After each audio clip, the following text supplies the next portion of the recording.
Hello and welcome to this biopsychology topic video, this one looking at endogenous pacemakers and exogenous Zeitgebers, how to structure and write an effective essay on this topic. In this video we're going to consider the following question. Outline and evaluate the effect of endogenous pacemakers and exogenous Zeitgebers on the sleep-wake cycle for 16 marks. If I was going to structure this essay, I would adopt the following structure, where I'd start by outlining endogenous pacemakers, and then I'd draw on research support by Morgan, who examined these pacemakers in hamsters. However, what I would do is extend my evaluation by bringing in a counter-criticism linked to the question to do with animal research, and I'll talk to you more about that in a moment. I would then go on and outline exogenous Zeitgebers, and again I would bring in research support, this time bringing in research by Cifra, but again I would extend this further with a counter-argument to do with the case study method. If I have time, I might write an evaluation paragraph related to the idea of reductionism, and either way I'll show you what that might look like by the end of this particular video. So let's start by looking at how we might outline endogenous pacemakers, and remember the key to a 16 marker is we have a very limited word count, so we're after a short, concise but accurate outline of knowledge, okay? So you might start with something like this. Biological rhythms are regulated by endogenous pacemakers, which is the internal biological clocks, and exogenous Zeitgebers, the external factors, which reset the sleep-wake cycle every day to maintain coordination with the outside world. You might go on to say that endogenous pacemakers are internal mechanisms that govern biological rhythms, in particular the sleep-wake cycle. The suprachiasmatic nuclei, which lies in the hypothalamus, is the main endogenous pacemaker, and it controls other biological rhythms and is linked to other areas of the brain, for example the pineal gland, which is responsible for sleep and arousal. The SCN also receives information about light levels from the optic nerve, which sets the circadian rhythm so that it's in synchronization with the outside world, for example day and night. Nice outline there, quite detailed, but loads of specialist terminology. I've bolded the key terms on screen just to really show off to the examiner that we've got a real command of these biopsychology terms. Let's look at how we might write an extended evaluation paragraph, what we call a double whopper paragraph, where we're going to draw on research support, but we're also going to at the same time criticise that support. And there's some key points that we'll make as we go through this. So you might say that there is research support for the importance of endogenous pacemakers, in particular the suprachiasmatic nuclei, in relation to the sleep-wake cycle. Notice how immediately I've signposted my answer back to the question with that top bun. Morgan bred hamsters so that they had a circadian rhythm of 20 hours rather than 24. SCN neurons from these abnormal hamsters were transplanted into the brains of normal hamsters, who subsequently displayed the same abnormal circadian rhythm of 20 hours, showing that the transplanted SCN had imposed this particular biological pattern onto the new hamsters. So we've provided our point, we brought in our evidence to support that point. Look at what we're going to do now. We're going to counter-argue that and say actually this evidence isn't that strong and give a reason for that. So I've gone on to say, however, this research is difficult to generalise because of its use of hamsters. Humans would respond very differently to manipulations of their biological rhythms, not only because we are different biologically, but also because of the vast differences in environmental contexts. And you may or may not extend that further if you wished.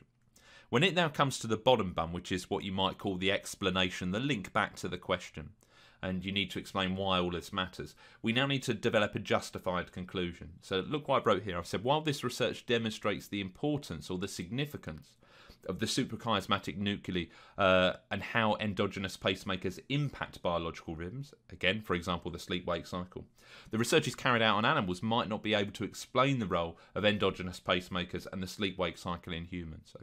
So I've justified my conclusion by saying these results are significant and important, but they may not apply to humans and therefore provide little understanding to our knowledge of the sleep-wake cycle in human participants.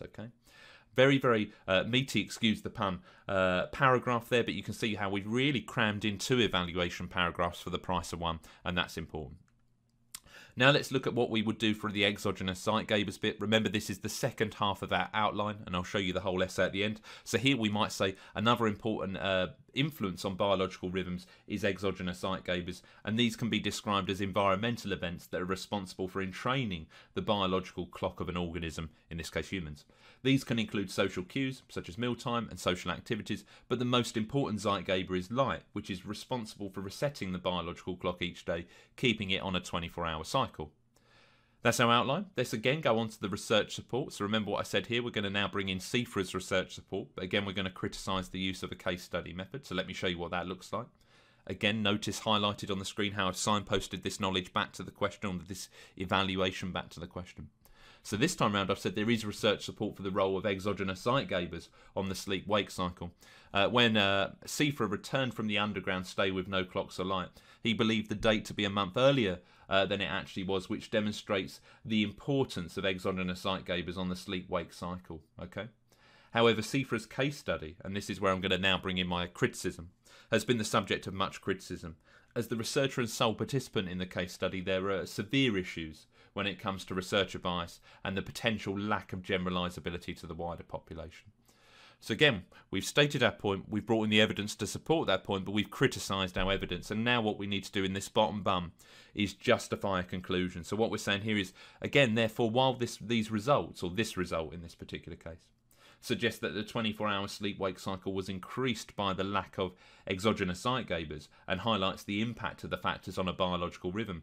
These findings need to be treated with caution. We're unable to conclude whether the role of Zeitgebers affects the sleep-wake cycle in a wider population on the basis of this case study method alone.